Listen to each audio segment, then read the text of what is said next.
In a hidden valley, nestled among clouds that shimmered like mother of pearl, lived a young dragon named Flicker. Unlike his siblings, whose roars echoed like thunder and whose flights painted fiery streaks across the sky, Flicker was, well, shy. His scales, the color of a soft twilight, would blush a deep violet whenever anyone looked at him for too long. And the thought of flying? That sent a shiver right down to the tip of his tail. From his cozy cave, Flicker would watch his brothers and sisters soar. They'd dive and climb, their laughter carried on the wind. Oh, how he yearned to join them! To feel the wind beneath his wings, to see the world not from the ground, but from above the highest peaks. But every time he stood at the edge of the cliff, his wings would tremble, his heart would flutter like a trapped butterfly, and a dizzying fear would root him to the spot. His family loved him dearly. "You just need a little push, Flicker," his sister Ember would say, nudging him gently.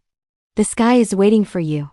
His brother Blaze would roar encouragingly from high above. But their words, meant to help, only made Flicker's scales blush a deeper shade of purple. The push felt more like a shove into a vast, empty unknown. He wasn't ready.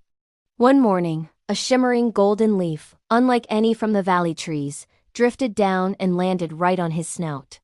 It wasn't an ordinary leaf. It glowed with a faint, warm light and smelled of honey and forgotten starlight. Attached to its stem was a tiny rolled-up parchment. With clumsy claws, Flicker unfurled it. In elegant looping script, it read, "For the wings that wait, courage can be found where the Whispering Falls sing to the moon." The Whispering Falls. Flicker had heard tales of them. A legendary cascade hidden deep within the crystal wood, said to possess ancient magic. A spark of something new, not fear, but curiosity ignited within him. Could this be the answer? A quest was a terrifying thought, but it was also a secret one. A journey he could take at his own pace, without 100 dragon eyes watching him. Taking a deep breath that barely ruffled the golden leaf, Flicker made a decision. He packed a small satchel with his favorite shiny pebbles and a few sweet fireberries. With one last, nervous glance back at his sleeping family, he padded quietly out of the cave and into the woods, following the faint, golden trail the magical leaf left in the air. The crystal wood was even more enchanting than the stories. Trees with crystalline bark refracted the sunlight into 1,000 tiny rainbows. The air hummed with a gentle, magical energy. But it was also full of strange, new sounds and shadows. Every rustle of leaves made Flicker jump. He met chattering crystal squirrels and grumpy, moss-covered gnomes who gave him confusing directions. More than once, he thought about turning back to the familiar comfort of his cave.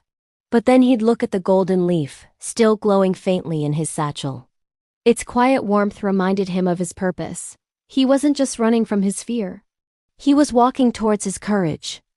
This small shift in perspective made his steps a little lighter. He started to notice the beauty around him. The way dewdrops on a spider's web looked like a diamond necklace, the sweet melody of an unseen bird.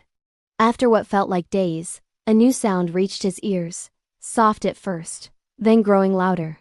It wasn't the roar of a waterfall, but a gentle, harmonious humming, like a lullaby sung by the water itself. He followed the sound, his heart now thumping with anticipation, not just fear. There it was. The Whispering Falls. It wasn't a thundering torrent, but a curtain of water that flowed over glowing moonstones, creating a melody that seemed to resonate deep within Flicker's chest. The air was thick with mist that sparkled like dust from the stars. In the center of the pool at the base of the falls floated a single luminous lotus flower. As Flicker approached, the golden leaf detached from his satchel, floated over to the lotus, and dissolved into a shower of golden light, which the flower absorbed. The lotus then pulsed with a gentle, inviting glow. The whispers of the falls seemed to form words in his mind. "Courage is not the absence of fear," they sang, "but the first step you take, despite it. You have already journeyed far, little one. You have already been brave." Flicker stared at his reflection in the shimmering pool. He saw a shy little dragon, yes, but he also saw a dragon who had walked through a daunting forest, who had faced the unknown, all by himself. He had been so focused on the one big act of flying that he hadn't realized all the small acts of courage he'd already performed. He looked up at the moon, which was just beginning to rise over the falls, its silver light bathing the clearing. The falls weren't offering him a magic potion to erase his fear. They were showing him the strength he already possessed. Taking a deep, steadying breath, Flicker walked to the edge of a small ledge overlooking the pool. It wasn't the high cliff of his home, but it was a start. He looked down, and his stomach still did a little flip. But this time, he didn't shrink back. He remembered his long walk, the grumpy gnomes, the beautiful crystal trees. He remembered the song of the falls. He unfurled his wings. They felt different now, not weak and trembling, but filled with a quiet energy, a humming that matched the falls. He closed his eyes, imagined the feeling of the wind, and pushed off. For a terrifying second, he dipped. But then, instinct took over. He flapped, clumsily at first, then with more confidence. He was flying! It wasn't a mighty soar, just a gentle glide over the moonlit pool. He circled once, twice, seeing the world from a few feet higher. And it was glorious. The falls sang a triumphant chorus below him, and Flicker, for the first time, let out a happy little puff of smoke, filled with sparkling golden embers. The journey back was different. The woods didn't seem as scary.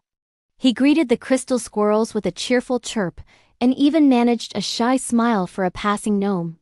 When he arrived at the edge of his valley, the sun was rising, painting the sky in shades of orange and pink. His family was awake, and they spotted him immediately. He saw their worried faces turn to astonishment. Flicker took a deep breath, looked at the vast expanse before him, and flew. He soared into the morning sky, his twilight scales catching the dawn's first light. He joined his brothers and sisters, his flaps growing stronger and more sure with every beat. Ember flew beside him, her eyes wide with pride. "Flicker, you're flying!" And Flicker, no longer blushing, looked out at the endless sky, feeling the wind lift him higher and higher. "Yes," he said, his voice clear and steady. "I am." He had learned that courage wasn't a gift to be found, but a seed to be nurtured, one small, brave step at a time. And up here, in the vast open sky, he finally felt free. Thank you so much for watching this little adventure with Flicker. If you enjoyed his story, don't forget to like, share, and subscribe for more magical tailies. See you next time.